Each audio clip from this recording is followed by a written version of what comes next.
সাধু সেজে থাকলে সাধু হয় না, একজন সাধু সেজে ঘুরে বেড়াচ্ছে। এখনকার বাচ্চারা, ইয়াং ছেলেরা নয় জানে না, সজল রায় না জানতে পারে, তাপস রায় তো জানে। এই লড়াইটা সাধু ভার্সেস অসাধু, সৎ ভার্সেস অসৎ, দুর্নীতিগ্রস্তের সঙ্গে নীতিনিষ্ঠ মানুষদের লড়াই। এই লড়াইয়ে জিততেই হবে, জিততেই হবে, জিততেই হবে। এই তৃণমূলের গুন্ডাদের সাবধান করে দিতে এসেছি, তোমরা কংগ্রেসের ৭২ থেকে ৭৭ যারা দেখেছো তারা জানো, তাদের থেকে বড় গুন্ডা তোমরা নও। ১৯৭৭ থেকে ২০১১ সিপিএম এর গুন্ডামি আমরা দেখেছি, লড়েছি। এই আজকের এই সমস্ত তোতাপুলি নেতা মন্ত্রী এমপি নয়, বহরমপুর থেকে এসে পেঙ্গুইনের মতন হেঁটে মানুষের কাজ করা নয়, লড়েছি পিচ রাস্তায় প্রতিটা দিন, প্রতিটা রাত, উদয় অস্ত। কিন্তু সেই গুন্ডাগুলো কোথায়? তৃণমূল কিন্তু কংগ্রেস বা সিপিএম এর থেকে বড় পার্টি নয়। আর সেই গুন্ডাগুলো এখন যারা গুন্ডামি করছে, পাশে পুলিশ না দাঁড়ালে জনগণ তাড়া করে কি অবস্থায় তাদের করবে তারা জানে না। সাবধান করে দিয়ে গেলাম আজকের এই সুযোগে। বাড়াবাড়ি করো না, বাড়াবাড়ি করলে তোমাদের অশেষ দুর্গতি। এই বাংলায় যেমন সিপিএম এর হাল হয়েছে, কংগ্রেসের হাল হয়েছে, তাদের গুন্ডাদের হাল হয়েছে, তার থেকেও খারাপ ভয়ঙ্কর হাল, দুর্ভোগ তোমাদের হবে। আমি তো এই প্রার্থীকে বলছি, ক্ষমতা হবে তার, দেমাকি, অহংকারী। আমি তো বলছি সুদীপ ব্যানার্জিকে, যদি ক্ষমতা থাকে যে কোনো দিন যে কোনো একটা জায়গায় ওর পছন্দের চ্যানেলে বা পিসি প্রেস কনফারেন্স করুক। 1 ঘন্টা হলে 40 মিনিট বলবে সুদীপ ব্যানার্জি, আমি 20 মিনিট বলবো। 8 ঘন্টা হলে 10 মিনিট আমি বলবো, সুদীপ ব্যানার্জি 20 মিনিট বলবে। আর যে ভাষায় উনি কমফোর্ট ফিল করবেন, ইংরেজি, বাংলা, হিন্দি, সেই ভাষাতেই হয়ে যাক। ক্ষমতা আছে।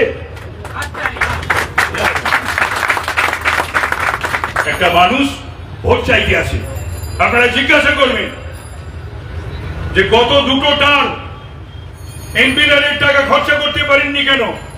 14 থেকে 19 2.41 41 লক্ষ টাকা, এবং 19 থেকে 24 2.79 79 লক্ষ টাকা, 2 কোটি 79 লক্ষ টাকা, 2 কোটি 41, 2 কোটি। ব্যর্থ, এটা অপদার্থতা নয়। টাকার জন্য কত সংস্থা ঘুরে বেড়াচ্ছে এলাকার উন্নতির জন্য, উনি টাকা দিতে পারেন। গেল 1। 2 হচ্ছে বেল কেটে যাওয়ার ভয়। উত্তর কলকাতা মানুষের কথা, উত্তর কলকাতার কথা একটাও বলিনি পার্লামেন্টে, একটা প্রশ্ন করিনি। এখন আপনার বাংলার বঞ্চনা নিয়ে দেখবেন উনি কাঁদছেন, উত্তর কলকাতা নিয়ে জাহ্নবী যমুনা বিগলিত করুণা হবে। কিন্তু গত 5 বছর দেখেননি গুগল সার্চ করে, বাংলার সব এমপি প্রশ্ন করেছে, হাইয়েস্ট প্রশ্ন করেছে বিজেপির সভাপতি রাজ্যে ডক্টর সুকান্ত ভট্টাচার্য আর ডক্টর সুকান্ত মজুমদার। কিন্তু এই উত্তরের যিনি সাংসদ, যার জাতীয় নেতা একটা ভাব, ঘামান্ডি, অহংকারী, তার দর্পটাকে আপনাদের চূর্ণ করে দিতে হবে। বা তার কারণ একটা প্রশ্ন বাংলার জন্য করেনি, একটা প্রশ্ন উত্তর কলকাতার জন্য করেনি, কোন প্রাইভেট বিল আনিনি। বলে আবার নেতা ছিলাম আমি সংসদীয় দলে, তা প্রাইভেট বিল আনিনি, কটা বিতর্কে অংশগ্রহণ করেছে।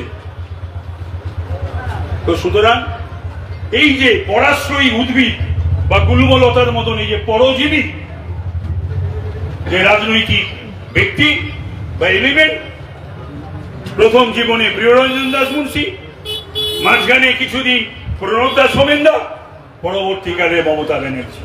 কোন আন্দোলন করেছে বলুন? মাঝে জোড়া মোমবাতি। উনি আবার এটাও ঘটনা, আমি তো এই জেলার ছেলে, এখানকার ভূমিপুত্র, আমি এই জেলার এমএলএ ছিলাম, কাউন্সিলর ছিলাম, সিঙ্গেল ওয়ার্কিং প্রেসিডেন্ট ছিলাম। আমি তো জানি, ওনাকে জিজ্ঞাসা করবেন বিধানসভা নির্বাচনে কোন বিধায়ক যারা হয়েছেন নিজের বউয়েরটা ছাড়াই, চৌরঙ্গি ছাড়া কোন বিধানসভা কেন্দ্রে গেছেন? ওর জন্য প্রাণ দেবে এখন কাউন্সিলররা। কাউন্সিলরদের কথা কেন বলছে জানেন? কাউন্সিলরদের কথা বলছে এই জন্যে, উত্তর কলকাতার বেশিরভাগ কাউন্সিলরই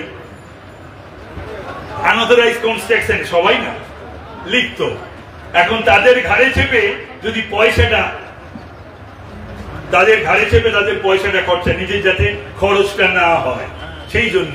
আর একটা কথা হলো যে বাংলায় বা কলকাতায় একমাত্র শিল্প হলো আনঅথরাইজ কনস্ট্রাকশন। একবারও মুখ খুলেছেন, কিছু বলেছেন? আর এইভাবে মনে করুন সমস্ত ক্ষেত্রে রাজ্যে সবই বিক্রি হবে, চাকরি বিক্রি হবে কোনোদিন শুনেছি?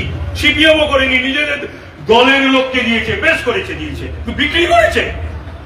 আমিও যদি কোনোদিন আগামী দিনে সুযোগ পাই, চাকরি প্রণব দাস দৌলতে, সোমেন দাস দৌলতে, বরকত দাস দৌলতে, অজিত দাস দৌলতে দিয়েছি, কিন্তু চাকরি আবারও যদি ক্ষমতা পাই আবারও দেবো, চাকরি বিক্রি করবো?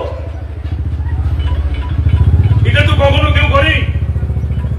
কিন্তু এই সরকার আর তাদের সমস্ত এমএলএ এমপি মন্ত্রীরা আর যারা যারা আছে মধ্যভোগী মিডলম্যান, তারা চাকরি বিক্রি করছে।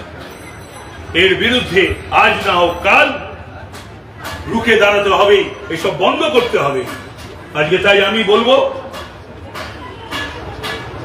যে এই নির্বাচনটা শুধুমাত্র একটা সাংসদ নির্বাচন নয়, এটা বাংলার নির্বাচন নয়, রাজ্যের নির্বাচন নয়। আমি মাঝে মাঝে খেই হারিয়ে ফেলছি, কনফিউজ হচ্ছি।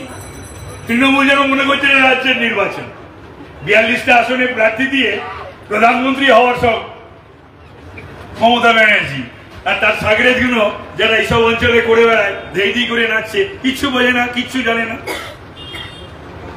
প্রধানমন্ত্রী 3য় জন্য মোদিজি হয়ে বসে আছেন।